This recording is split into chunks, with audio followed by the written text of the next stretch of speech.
우리에게 주시는 말씀은 로마서 11장 13절부터 24절까지 말씀입니다. 로마서 11장 13절부터 24절까지 말씀입니다. 교독하겠습니다. 내가 이방인인 너희에게 말하노라. 내가 이방인의 사도인 만큼 내 직분을 영광스럽게 여기노니 이는 본인의 얼굴을 아무쪼록 시기하게 하여 그들 중에서 얼마를 구원하려 하며 그들을 버리는 것이 세상의 화목이 되거든 그 받아들이는 것이 죽은 자 가운데서 살아나는 것이 아니면 무엇이리요. 제사함은 처음 비운 숯과 가루가 거룩하신 떡덩이도 그리하고 우리가 거룩한즉 가시도 그러하니라. 또한 가지 얼마가 꺾였는데 돌 감람나무인 내가 그들 중에 젖붙임이 되어 참 감람나무 뿌리의 진액을 함께 받는 자가 되었은즉 그 가지들을 향하여 자랑하지 말라. 자랑할지라도 내가 우리를 보존하는 것이 아니요 우리가 우리를 보존하는 것입니다. 그러면 내 말이 가지들이 꺾인 것은 나로 젖붙임을 받게 하려 함이라 하리니 옳도다. 그들은 믿지 아니하고 꺾이고 또는 믿음을 숨느니라. 높은 마음을 묻지 말고 도리고 두려워. 하나님이 원가지들도 아끼지 아니하셨은즉 너도 아끼지 아니하시리라. 그러므로 하나님의 인자하심과 준하심을 보라. 모든 자들에게는 준하심이 있으니 네가 만일 하나님의 인자하심에 머물러 있음을 그 인자가 너에게 있으리라. 그렇지 않으면 너도 지키는 바 되리라. 그들도 믿지 아니하는데 머무르지 아니하면 젖붙임을 받으리니 이는 그들을 젖붙이실 능력이 하나님께 있습니다. 내가 원 돌 감람나무에서 지킴을 받고 본성을 거슬러 좋은 감람나무에 젖붙임을 받았으니 원가지인 이 사람들이야 얼마나 더 감람나무에 젖붙이심을 받으랴. 아멘.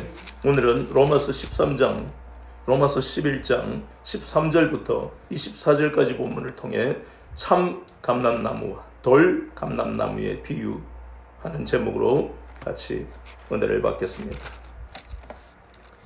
우리는 지난 시간에 우리가 본 것이 하나님께서 영적인 이스라엘을 회복시키실 것이다. 에베소서 2장 14절을 우리는 잘 기억해야 합니다. 그는 우리의 화평이신지라 둘로 하나를 만드사 중간에 막힌 담을 자기 육체로 흘러놓으셨다는 겁니다. 이 말씀의 뜻은 두 가지 의미라고 했습니다.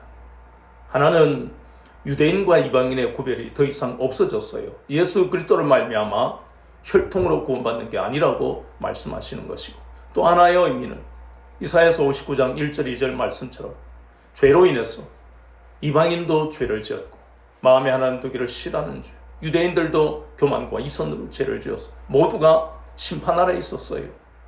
그런데 그 죄의 문제가 예수 그리스도를 말미암아 해결되었기 때문에 하나님과 유대인, 이방인 그 사이에 단절된 것이 그 담이 죄의 담이 헐어졌다는 것을 의미합니다. 그래서 이 로마서에 나오는 11장에 나오는 이 복음의 비밀을 깊이 우리가 성찰해야 된다는 것입니다. 여기에 나오는 이스라엘의 의미를 깊이 생각해야 됩니다. 이제 혈통 이스라엘이 없어졌습니다. 우리는 기억해야 됩니다. 그 의미를 가지고 로마서를 읽지 않으면 여전히 이스라엘에 대해서 우리가 메인바가 되는, 마치 아시아와 유럽에 세워진 그 교회들이 유대 그리스도인들과 이방 그리스도인들의 그런 분란이 일어나고, 유대 그리스도인들이 예수 그리스도를 믿음으로 말미암아 구원받는 데 더해서 너희들은 절기를 지켜야 되고 율법을 지켜야 된다는 다른 복음, 이단적인 그런 것으로 교회를 흔들었습니다. 오늘날도 마찬가지입니다. 그래서 이제는 혈통이 없어졌다는 것을 깊이 우리가 생각해야 된다는 것입니다. 그래서 오늘도 계속해서 그 이어지는 말씀이 13절에 보니까 내가 이방인인 너희에게 말하노라.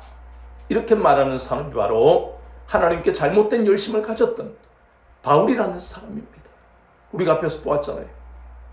이 사람은 사도행전 8장과 9장에서 주의 제자들을 핍박, 교회를 잔야 디모데후서 1장 자신은 어떤 사람이라고요? 죄인 중에 괴수라고 그랬습니다.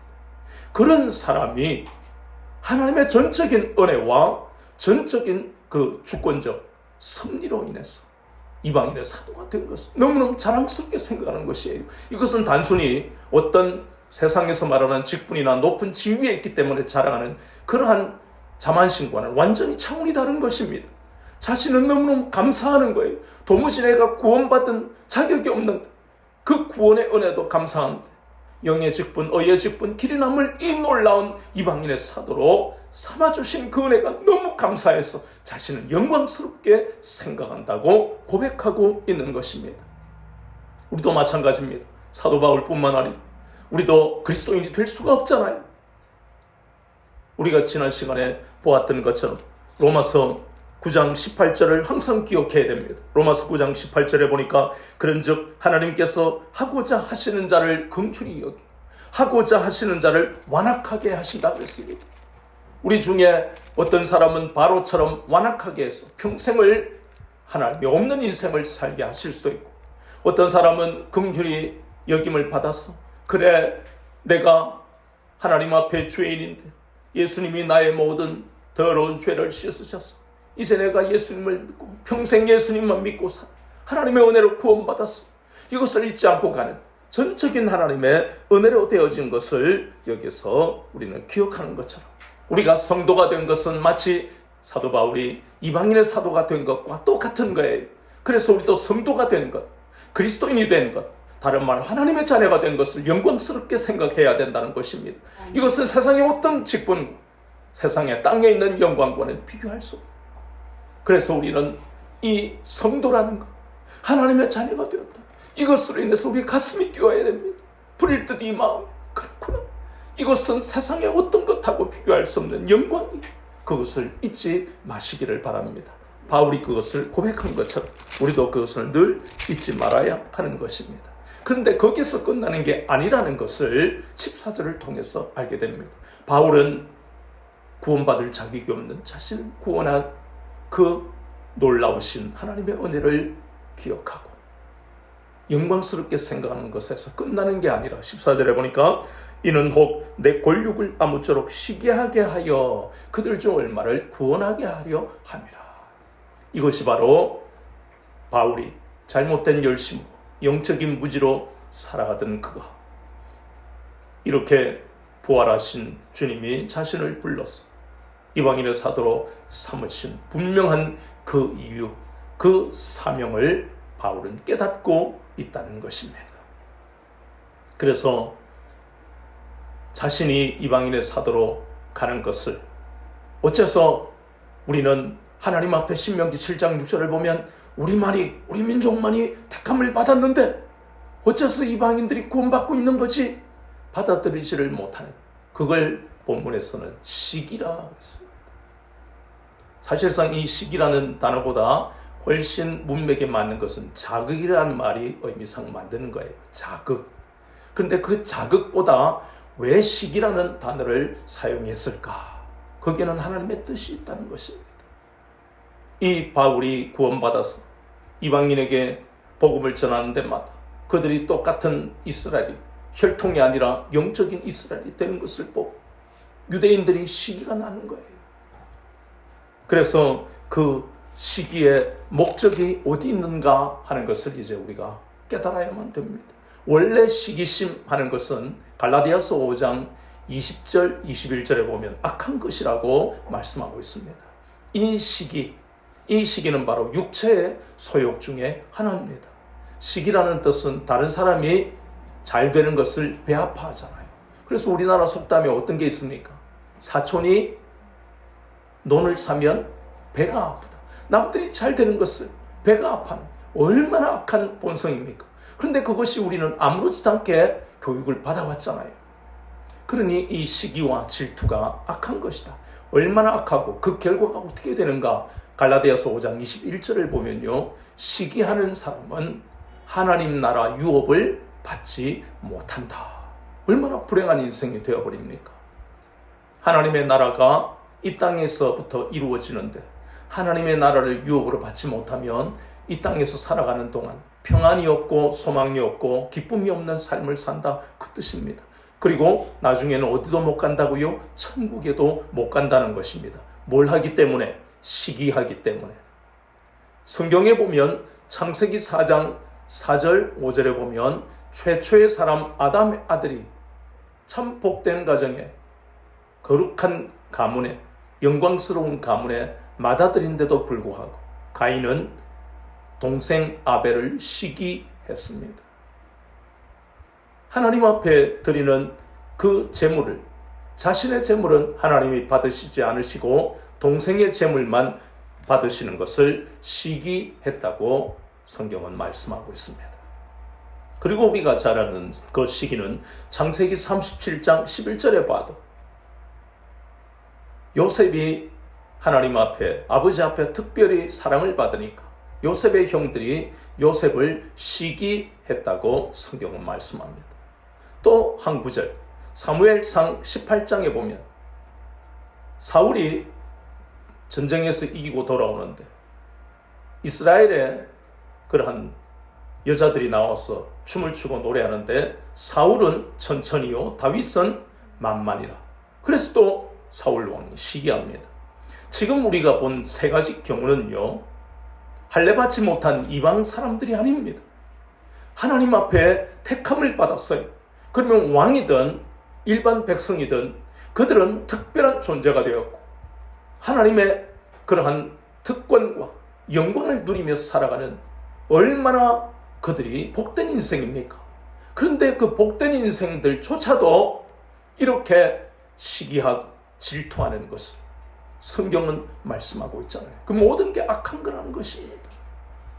그런데 왜 그러한 시기를 본문에서 하나님은 그들의 유대인들의 시기를 통해서 이렇게 그들 중에 남은 자들을 구원하신다 말씀을 하실까? 이 시기를 통해 이방인을 구원하셨다. 그 시기는 분명히 악한 것이지만 하나님은 전능하신 분이 천지를 창조하신 창조주 하나님이시기 때문에 로마서 8장 28절을 보면 이해가 되는 것입니다.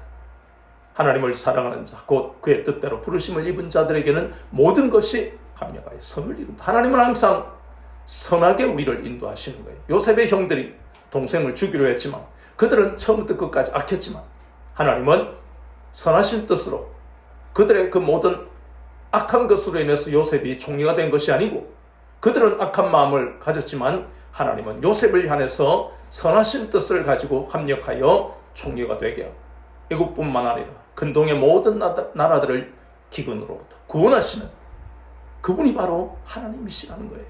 그래서 이 시기조차도 이것이 이방인에게 구원이 넘어가고 마침내 또한 남아있는 유대인들 중에도 예수를 믿어 구원받도록 하나님 길을 열어놓으신 하나님의 오묘한 섭리 중에 하나가 바로 시기까지도 사용하시는, 그런데 그것이 유대인에게만 해당되는 것이 아니라 우리가 살아가는 이 21세기 대한민국도 이 땅에 믿는 그리스도인들에게도 마찬가지입니다.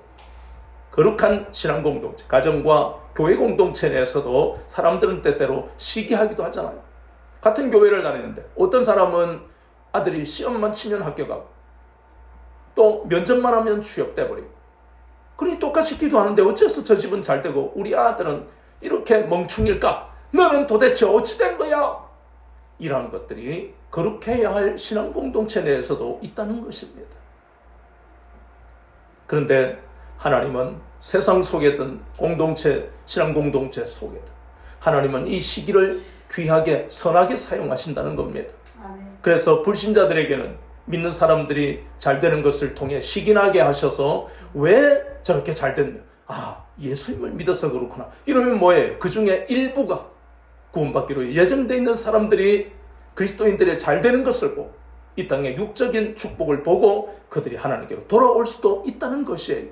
그런데 더 차원이 다른 고품격의 그러한 것은 고난이 오고 여러 가지 어려움 속에서도 예수님을 믿는 사람들은 늘 얼굴빛이 밝고 저렇게 어려움을 당하는데도 어째서 저 사람들은 얼굴이 저렇게 빛이 날까? 고난 속에서도 하나님이 반드시 오묘한 방법으로 건지시는 것을 믿기 때문에, 그래서 그 오묘한 그 얼굴빛과 오묘하게 그렇게 이해가 안 되는 삶을 살아가는 그리스도인들을 통해서 그 불신자들도 주님께로 나오는 놀라운 역사가 나도록 하나님은 선하신 뜻으로 오묘한 방법으로 인도하신다는 겁니다. 그래서 오늘 그 하나님의 오묘하신 뜻이 바로 결정체가 바로 감람나무 비유라는 것입니다. 참감람나무와 돌감람나무를 통해서 하나님의 오묘한 섭리를 오늘 구체적으로 설명을 하는데 보니까 먼저 감람나무의 의미가 무엇인가를 먼저 생각해 봅니다. 감람나무는 포도나무와 더불어 이스라엘의 부요를, 풍요를 상징하는 것입니다. 그래서 이 감람나무는 바로 이스라엘을 의미하는 것이다. 또 하나님이 이스라엘을 부요하게 하시는 하나님의 은혜를 의미하는 것이 바로 감람나무다. 자, 그러면 먼저 감람나무의 의미를 알았으니까 감람나무는 뭐라고요? 이스라엘을 의미하고 하나님의 은혜를 의미하는 것이다. 그렇다면 여기에서 지금 우리가 보고 있는 로마서 11장 17절 꼭 기억해야 할 이 말씀, 참 감람나무의 가지 얼마를 꺾어서 그 꺾인 자리에 본문의 말씀 뭡니까? 돌 감람나무의 가지를 접붙였지요. 접붙이고 난 다음에 참 감람나무 뿌리에 진액을 함께 누린 자가 되게 하셨다. 이게 감람나무의 비유인데 하나하나 우리가 이것을 깊이 생각해야 됩니다. 감람나무의 의미는 이제 알았고, 그렇다면 여기에서 참 감람나무의 가지 얼마를 꺾었다. 그럼 꺾인 가지가 무엇이냐? 이것은 뭐예요? 요한복음 1장 9절에서 11절 말씀이에요. 예수 그리스도께서 유대 땅의 베들레헴에서 태어나셨는데, 그런데 그들은 그 예수님을, 그리고 예수님이 전하시는 복음을 받아들였습니까? 그들은 거부했습니다. 그것이 바로 참 감람나무의 가지가 얼마가 꺾였다 하는 것의 의미입니다. 그것이 바로 그들이 실족했다는 의미입니다. 그래서 꺾여진 가지는 예수님을 메시아로 받아들이지 않는 대부분의 유대인을 의미합니다.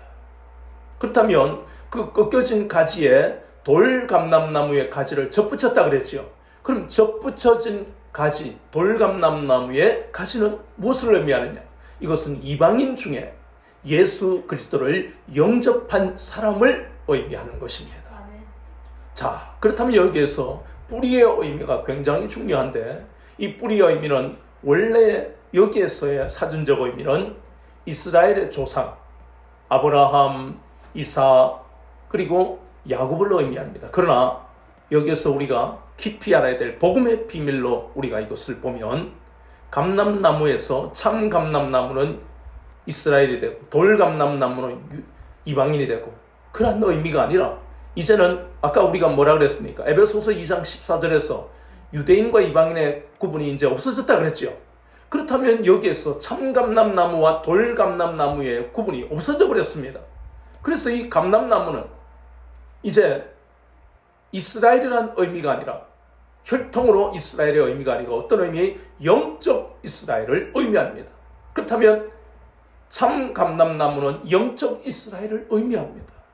그래서 돌감람나무라고 하는 이방인과 참 감람나무라 하는 유대인의 그러한 구분이 없어지고, 이제는 예수 그리스도를 믿어야만 뭐가 된다고요? 감람나무가 되는 것입니다.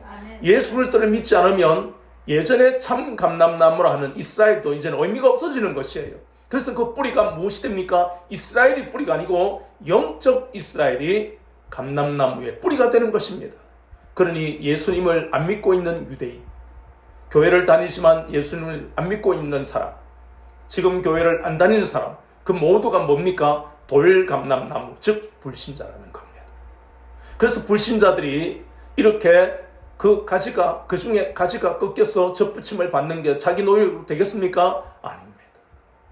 전적인 하나님의 은혜로 유대인이지만, 지금 유대인이지만 그 중에도 접붙임을 받을 사람이 있다는 것이고, 지금 교회 다니지만 예수 안 믿는 사람 중에도 회개하고 돌아올 사람이 있다는 것이고, 지금 불신자지만 세상 속에서도 접붙임을 받을 사람이 있다는 것입니다. 아멘. 이것이 바로 감람나무의 비밀입니다. 이 비밀은요, 아직까지 이스라엘이 구원받지 못했다, 그 의미가 아닙니다.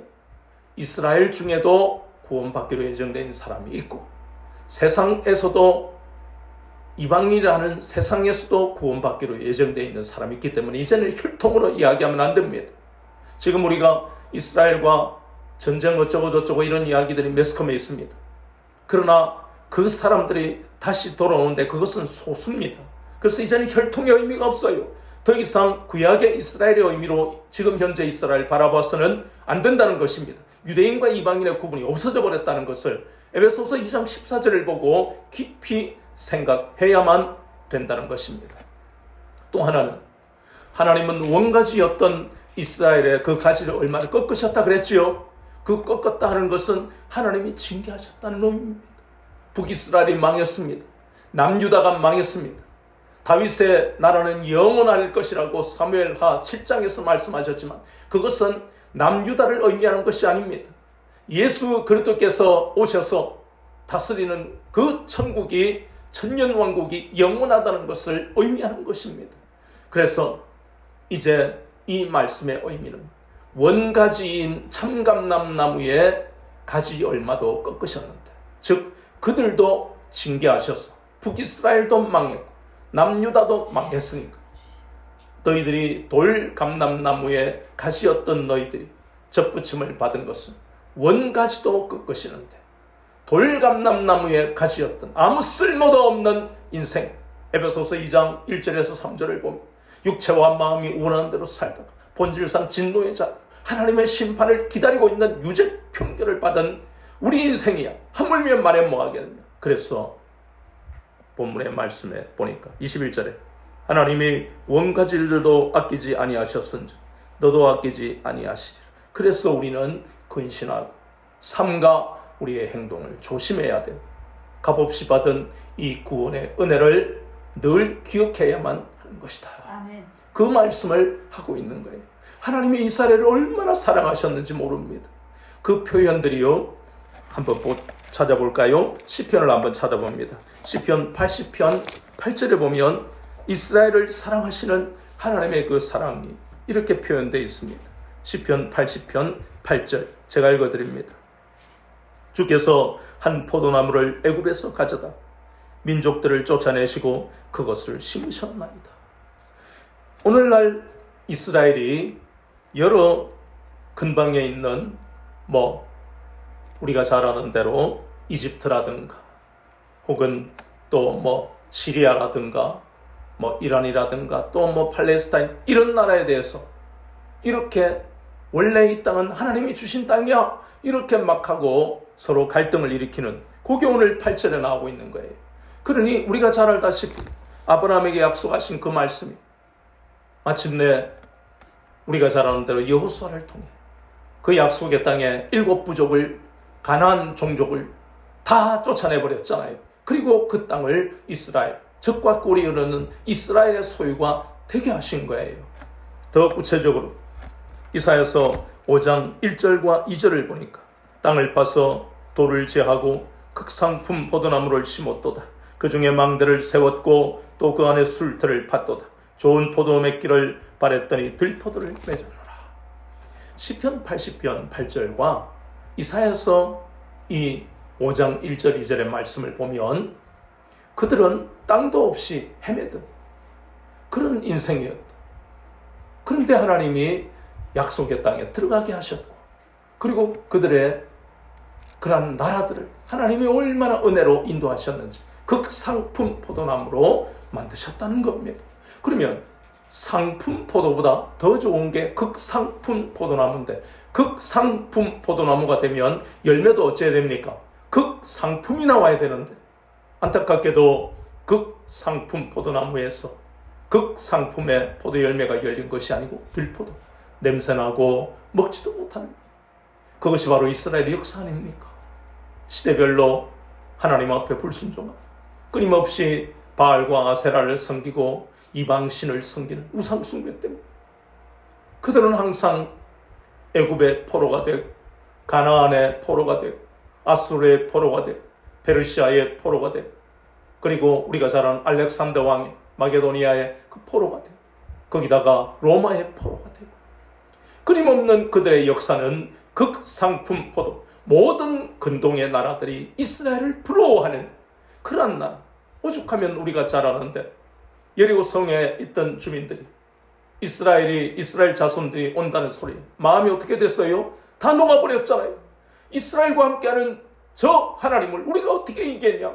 와 부럽다. 어떻게 저 이스라엘의 신은 저렇게 막강하지? 그랬던 그런 이스라엘인데 그러나 그들의 역사를 보면 극상품 포도 열매를 맺은 적이 별로 없습니다. 들포도를 맺는. 그래서 결국은 하나님이 이렇게 사랑하시는 원가지도 얼마를 꺾어버리십니다.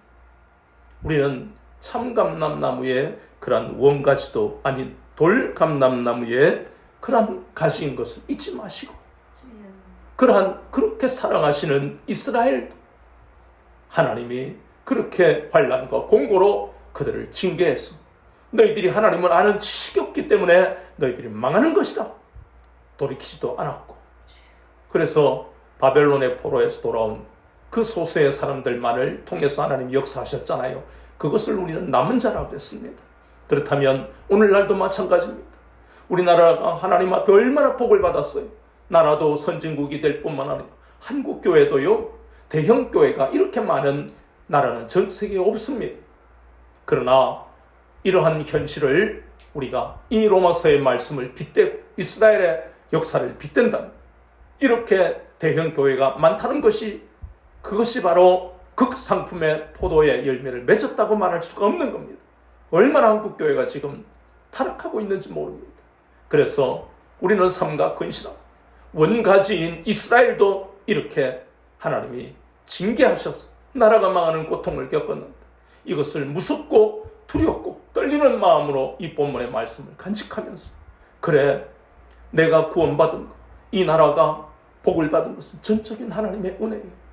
그래서 우리가 끊임없이 깨워서 말씀과 기도, 원가지도 꺾어버리시는 그 하나님 앞에 우리가 날마다 두렵고 떨리는 마음, 내 신앙을 돌아보고 나라를 위해서 기도합니다. 이 나라가 이렇게 영적으로 황무하게 되어 있는 모든 것이 우리 모두가 회개해야 할, 한국교회가 회개해야 할 그러한 기도 제목이라는 것을 잊지 말고, 또한 오늘 보이는 이 사도 바울이 내가 구원받을 자격도 없지만 나를 구원하셔서 이방인의 사도로 나를 보내신 이 놀라운 은혜 때문에 사도 바울이 가는 곳마다 환난과 핍박이 있고 동족으로부터도 버림을 받았지.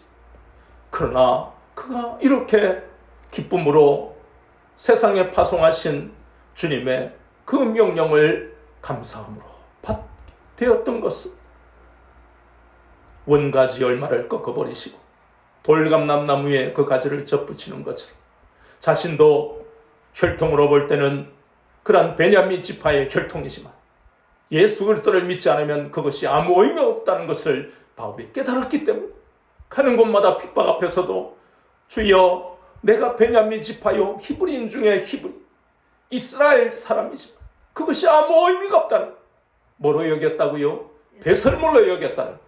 바울이 믿음이 좋다 그 의미도 있지만 또 하나는 정말 그것은 아무 의미가 없어지는 것, 예수 그리스도를 믿지 않으면 의미가 없어지는 것을 바울이 깨달았다는 고백이기도 하다는 겁니다.